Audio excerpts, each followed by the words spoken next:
TC Energy está abandonando o oleoduto Keystone XL. Isso aconteceu depois que Biden suspendeu sua licença de construção. Este acontecimento marca o fim de uma batalha de 13 anos entre ambientalistas e o setor de energia. E a maior processadora de carnes do mundo, a JBS, confirma que pagou aos hackers 11 milhões de dólares em resgate. Isso depois que um ataque na semana passada forçou seu fechamento. E o presidente Biden está na Inglaterra se reunindo com o primeiro-ministro em sua primeira viagem ao exterior como presidente. Ele tem uma agenda lotada pela frente. Confira todos esses assuntos hoje no Diante dos Fatos.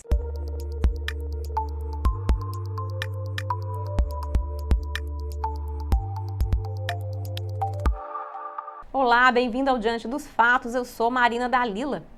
Um cabo de guerra de vários anos acaba de terminar.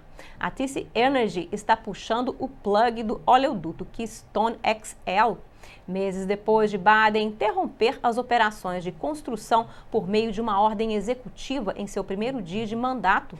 A TC Energy disse que coordenará com as partes interessadas, reguladores e grupos indígenas para garantir que sua saída do projeto atenda aos compromissos ambientais. A decisão de Biden pode ser vista como uma extensão das políticas da era Obama. O ex-presidente Obama disse que o Departamento de Estado decidiu que o oleoduto Keystone XL não atenderia aos interesses nacionais dos Estados Unidos.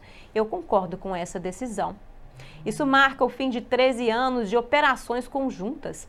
A TC Energy se conveniou ao oleoduto Keystone XL pela primeira vez em 2018, na época em que a empresa de oleoduto se chamava TransCanada Corp.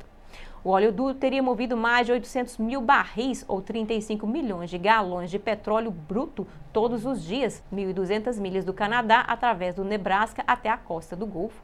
Ele foi construído como uma extensão de um sistema de dutos existente. Recentemente, tem havido um grande cabo de guerra em torno do oleoduto. Trump aprovou a licença para construir o oleoduto em 2019. Isso ocorreu após ele ter sido cortado durante a era Obama. A construção do oleoduto foi projetada para criar e sustentar milhares de empregos e levar os Estados Unidos a alcançar a independência energética. Ele também foi projetado para melhorar as relações comerciais com o Canadá e fornecer receitas fiscais para áreas de alta pobreza. Grupos ambientais argumentaram que o oleoduto teria efeitos duradouros sobre o meio ambiente. Ao assumir o cargo pela primeira vez, Biden disse em sua ordem executiva que o cancelamento do oleoduto era necessário porque o oleoduto prejudica o interesse nacional dos Estados Unidos. A ordem diz: os Estados Unidos e o mundo enfrentam uma crise climática. Em casa, combateremos a crise com um plano ambicioso para reconstruir melhor, projetado para reduzir as emissões prejudiciais e criar bons empregos de energia limpa. Nossos esforços domésticos devem andar de mãos dadas com o envolvimento diplomático dos Estados Unidos. Como a maioria das emissões de gases de efeito estufa se origina além de nossas fronteiras, esse compromisso é mais necessário e urgente do que nunca. Acrescentando, deixar a licença do oleoduto Keystone XL em vigor não seria consistente com os imperativos econômicos e climáticos de meu governo. Grupos ambientalistas aplaudiram a decisão de detê-lo. O presidente da Ponca Tribe de Nebraska, Larry Wright Jr., disse que esse é um ótimo dia para a Mãe Terra. Mas Biden enfrentou um revés significativo dos republicanos e grupos da indústria depois de reverter a mudança da era Trump. Trump aprovou a licença para o oleoduto logo após assumir o cargo. Trump disse na época: tenho o prazer de anunciar a aprovação oficial da licença presidencial para o oleoduto Keystone XL. A TransCanada finalmente terá permissão para concluir este projeto há muito atrasado com eficiência e rapidez. 21 estados processaram Biden pela suspensão do oleoduto Keystone XL. Texas e Montana lideraram a ação. Eles argumentaram que o presidente não tinha autoridade para mudar unilateralmente uma política energética que o Congresso havia estabelecido quando revogou a licença em seu primeiro dia de mandato. Esse poder, argumenta o processo, cabe ao Congresso, ou seja, o poder de regular o comércio interestadual e internacional, incluindo a concessão ou rejeição de licenças para oleodutos que cruzam a fronteira internacional. O líder da minoria no Senado, Mitch McConnell, respondeu dizendo que a China e a Rússia devem estar entusiasmadas com isso, acrescentando que nosso governo está essencialmente declarando guerra a alguns de nossos próprios fundamentos econômicos para satisfazer o desejo por gestos simbólicos. McConnell também questionou a decisão de Biden de interromper o desenvolvimento de petróleo e gás natural em terras públicas, dizendo que a medida corta instantaneamente a produção nacional de petróleo em 1/5 e reduz a independência energética dos Estados Unidos. Ele disse que em 2019 os Estados Unidos geraram um superávit de energia pela primeira vez desde os anos 50. Ele também disse que a interrupção dos trabalhos no oleoduto Keystone impactará 11 mil trabalhadores americanos, incluindo 8 mil trabalhadores sindicalizados. A mudança marca um golpe para o Canadá. A província canadense de Alberta gastou mais de $1 bilhão no projeto. Jason Kenney, primeiro-ministro de Alberta, disse em um comunicado: continuamos decepcionados e frustrados com as circunstâncias em torno do projeto Keystone XL, incluindo o cancelamento da licença presidencial para a travessia da fronteira do gasoduto. Kenney chamou a decisão de Biden de interromper a conclusão do oleoduto em janeiro de um soco no estômago, acrescentando que estava chateado porque os Estados Unidos não consultariam o Canadá antes de agir.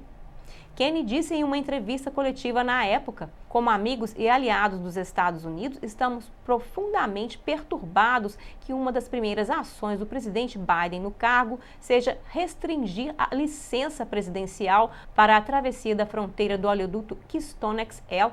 Esse é um soco no estômago para as economias canadenses e de Alberta. Ele continuou dizendo: infelizmente, é um insulto dirigido aos mais importantes aliados e parceiros comerciais dos Estados Unidos no primeiro dia de uma nova administração. O primeiro-ministro Justin Trudeau também expressou desapontamento com a decisão na época. Funcionários de Alberta chegaram a um acordo com a empresa para encerrar sua parceria. Tanto a empresa quanto a província vão tentar recuperar o investimento de $1 bilhão do governo de Alberta, mas não disseram como. Falando agora da Rússia e dos oleodutos, o governo Biden levantou recentemente as sanções do gasoduto Nord Stream 2 da Rússia. A Alemanha confirmou que os Estados Unidos suspenderam as sanções em relação ao gasoduto Nord Stream 2, incluindo a empresa estatal russa que supervisiona o projeto e seu CEO. O polêmico projeto permite que o gás natural adicional flua da Rússia para a Alemanha. A chanceler alemã está satisfeita com a decisão, chamando-a de passo construtivo. Os defensores afirmam que este é um investimento fundamental para a segurança do abastecimento de energia da Alemanha. Mas os críticos o veem como um risco ambiental, geopolítico e de segurança. Os Estados Unidos afirmam que o gasoduto aumentará a dependência da Rússia pela Europa e que isso colocará em risco a segurança do continente. Isso porque a Rússia estaria interferindo nas democracias ocidentais, sendo agressiva na Europa e apoiando o presidente sírio Bashar al-Assad. O conselho editorial do Wall Street Journal chamou o levantamento das sanções de um presente de Biden ao presidente russo Vladimir Putin. O conselho aponta para uma hipocrisia potencial, isto é, Biden está fechando o oleoduto Keystone XL americano enquanto dá luz verde ao Nord Stream da Rússia. O conselho escreveu: Biden está tratando um gasoduto que aumenta a influência e a receita russa melhor do que aquele que aprimora a da América. O ex-presidente Donald Trump aprovou sanções contra qualquer empresa que ajudasse a estatal russa de gás a terminar o gasoduto em dezembro de 2019. Mas no mês passado, uma fonte disse a Reuters que a análise do Departamento de Estado concluiu que a empresa e seu CEO cometeram ofensas sancionáveis. Mas era do interesse nacional dos Estados Unidos renunciar às sanções e que o ato se firmava para que os Estados Unidos pudessem enviar um sinal à Alemanha de que estão empenhados em fortalecer as relações com a Alemanha. O secretário de Estado Antony Blinken disse em um comunicado que os Estados Unidos vão sancionar os responsáveis pela construção do gasoduto Nord Stream 2, mas vão renunciar às sanções sobre a empresa, seu CEO e seus diretores corporativos. As sanções anteriores atrasaram o projeto e colocaram em risco a sua conclusão. Agora, a empresa diz que o gasoduto está 95% completo, faltando cerca de 75 milhas. E falando em Rússia, acredita-se que os recentes ataques de ransomware tenham se originado no país. A Meat Packer JBS USA, a unidade da JBS nos Estados Unidos, confirmou que pagou o equivalente a um resgate de 11 milhões de dólares em um ataque cibernético que interrompeu suas operações na América do Norte e na Austrália.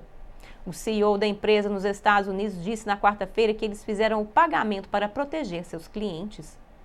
O cyberataque da semana passada levou à suspensão do abate de gado em todas as fábricas da JBS nos Estados Unidos por um dia.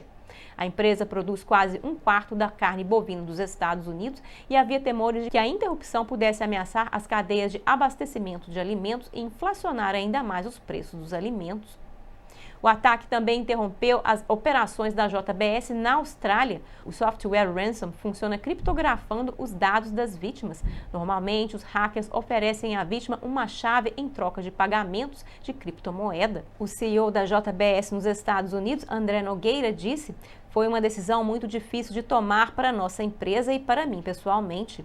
No entanto, sentimos que essa decisão deveria ser tomada para evitar qualquer risco potencial para nossos clientes." O FBI disse no início deste mês que estava investigando cerca de 100 tipos diferentes de ransomware. O ataque cibernético à JBS ocorreu no mês passado contra a Colonial Pipeline, o maior gasoduto dos Estados Unidos. Esse ataque interrompeu a entrega de combustível por vários dias no sudeste dos Estados Unidos. Um grupo de hackers ligado à Rússia foi responsabilizado por ambos os ataques. E o presidente Biden iniciou sua primeira viagem ao exterior como presidente, desembarcando na Inglaterra na quarta-feira. Biden fez seu primeiro discurso em uma base aérea britânica a nordeste de Londres. Ele delineou sua viagem mencionando a cúpula do G7, então uma reunião ministerial da OTAN e, finalmente, para uma reunião com Putin, dizendo: "Diga a ele que eu quero que ele saiba." Biden disse: "Esta é minha primeira viagem ao exterior como presidente dos Estados Unidos. Estou indo para o G7, depois para a reunião ministerial da OTAN e depois me encontrarei com o senhor Putin para informá-lo que desejo que ele saiba." Um tópico para discussão será a origem do vírus do PCC. O presidente da Comissão Europeia está pedindo uma investigação real. Ele disse: "Temos que saber de onde veio para ter certeza de que isso nunca acontecerá novamente." E, portanto, os investigadores precisam de acesso completo a tudo que for necessário para realmente encontrar a origem desta pandemia. Outros tópicos principais da cúpula do G7 são China e Rússia. Biden disse que os Estados Unidos tomarão medidas se a Rússia se envolver em atividades prejudiciais, dizendo que irá comunicar que há consequências por violar a soberania das democracias dos Estados Unidos e da Europa e em outros lugares. As tensões são altas entre os Estados Unidos e a Rússia após 2 ataques cibernéticos de alto perfil. Acredita-se que os hackers estavam baseados na Rússia, embora o governo russo não tenha sido vinculado aos ataques. Os Estados Unidos e a Rússia discutiram recentemente com diplomacia sobre o aumento militar da Rússia na fronteira com a Ucrânia e no Ártico. E os Estados Unidos acusam a Rússia de apoiar hackers que atacam a infraestrutura de computadores nos Estados Unidos. E esses são apenas alguns dos muitos desacordos entre os dois países. Recentemente, eles começaram a expulsar os respectivos diplomatas em ambas as nações.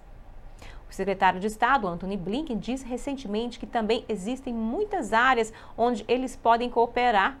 O secretário Blinken se encontrou com o diplomata russo Sergei Lavrov pela primeira vez no mês passado na Islândia. Este foi o primeiro encontro cara a cara entre os principais diplomatas dos países desde que o presidente Biden assumiu o cargo. Lavrov disse que os dois lados veem o mundo de maneira diferente, mas eles estão dispostos a negociar qualquer questão. As relações pessoais entre Biden e o presidente russo Vladimir Putin têm sido polêmicas, com Biden chamando Putin de assassino e Putin desafiando Biden para um debate. E o presidente Biden disse que a OTAN precisa se modernizar para enfrentar as ameaças cibernéticas.